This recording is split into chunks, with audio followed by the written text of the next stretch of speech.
Hey guys, so I just finished my CMS project and I'm actually really excited about how it turned out. So, this is my first classroom website. I've never done anything like this before. So I'm pretty excited about it. I know it's definitely beginner's level, but that's okay. I'm fairly realistic about how much I can complete within a certain amount of time. So I'm really happy with how it turned out for now. So here's my homepage. It says Senora Wallace's Spanish class, and that background is Seville, Spain, which is where I did my study abroad. So of course I picked that one. For my homepage, I just kept it fairly simple. Just bienvenidos, welcome to Spanish class. Um, just a brief overview. I'm excited, and then I attached a video, 9 Reasons to Learn Spanish, and it's really lighthearted and funny about why it's being bilingual is advantageous and important in today's world. So I just thought that was appropriate for a homepage, keeping it pretty basic. For my courses tab, all right, I just started with my course descriptions. I wrote these last year or 2 years ago when I first started at the school I teach at. So it's just brief overview of what we're going to be doing in those classes and prerequisites and everything else. It's good information for the kids and for the parents to know what to expect. Down here, I attached my course syllabus. Nothing too fancy about that. I just attached my Word document, and it didn't format exactly the same. So that's something that could be improved, I think, as I figure out this website more. But for now, it's okay.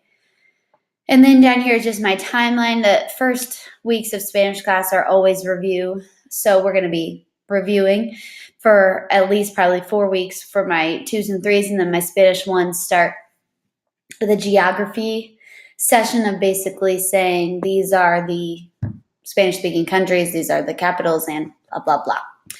So that's that.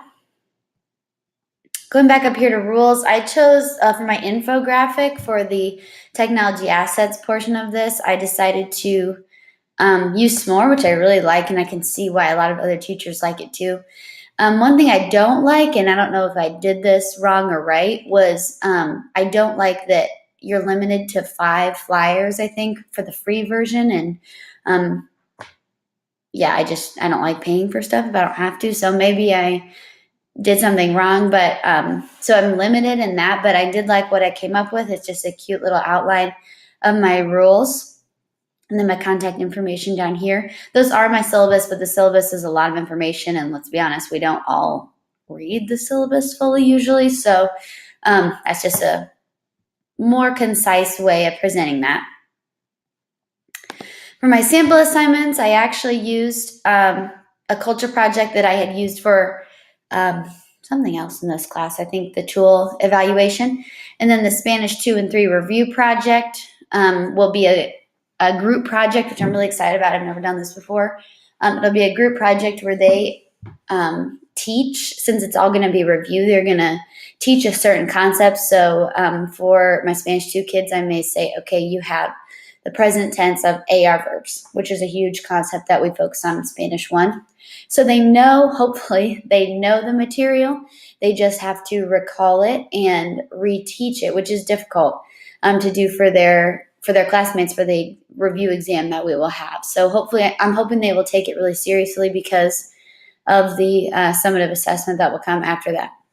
So we'll see how that goes. I'm not really sure, but that's an example of a collaborative and 21st century assignment that I really liked and I had thought of anyway, so I thought I would just use it for that requirement.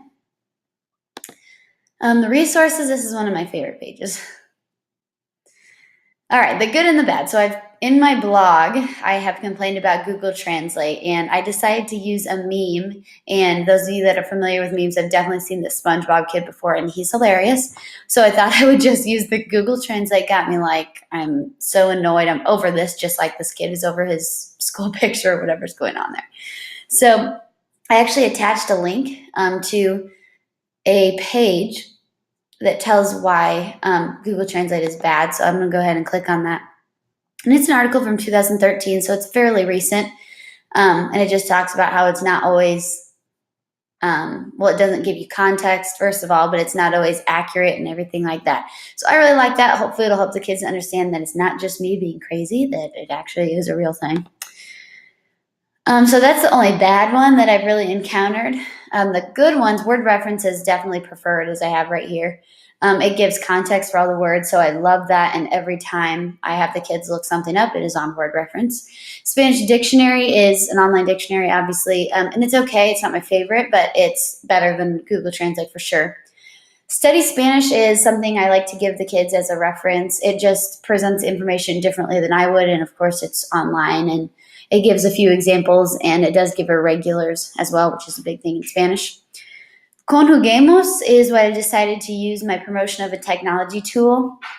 I really love this site, and then I really love this screencast for Google Chrome. It's so easy, and I didn't even know it existed, so I'm really excited about this. So I decided to use that for my tutorial as well, and you guys can go ahead and check that out. It's great for my kids to help them understand, and that way I don't have to walk them all through it individually. I can just say, go to my website. Now that we'll be one-to-one this year, yay. Just say, get on your computers, watch the tutorial, and I'll be here if you have questions. So that's wonderful. I'm very excited about that. The standards, so I've mentioned this in a couple other things. I'm Spanish, so I don't have specific, like, state mandated. Obviously, there's standards and guidelines, but I use just the national standards, and they're pretty, like a lot of standards, they're pretty broad, like communication, cultures, but within them, connections, within them, there are, let's go down here, there are different subtopics, I guess, substandards of that and different objectives. So we focus on all of these at some point in each of the Spanish classes.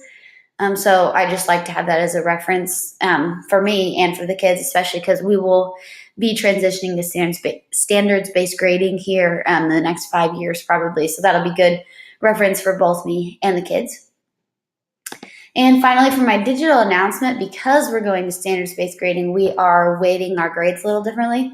So I just have an announcement up here because it wasn't delivered. The information wasn't delivered to the kids until I think definitely May, I think mid-May, about what we're going to be doing next year. So the odds of them understanding and retaining that information before they come back might not be as high as we would like. So I just provided that information in my syllabus, but once again, we all know we don't thoroughly read the syllabus. So I just outlined it there for them. And it's for the parents and for the kids, especially, I mentioned this in my tutorial, but especially for the kids that are freshmen coming in, because that's a hard transition anyway, and now we're weighting grades differently as well. So there's my CMS design project. I'm really excited about it, and maybe a little bit too excited, but I'm just really happy to be incorporating more technology into my classroom, and yeah, I'm just really happy with how it turned out, and I also am realistic that I have a long way to go, but I think it's a great place to start. So thanks for listening. And I hope you guys enjoyed yours as well.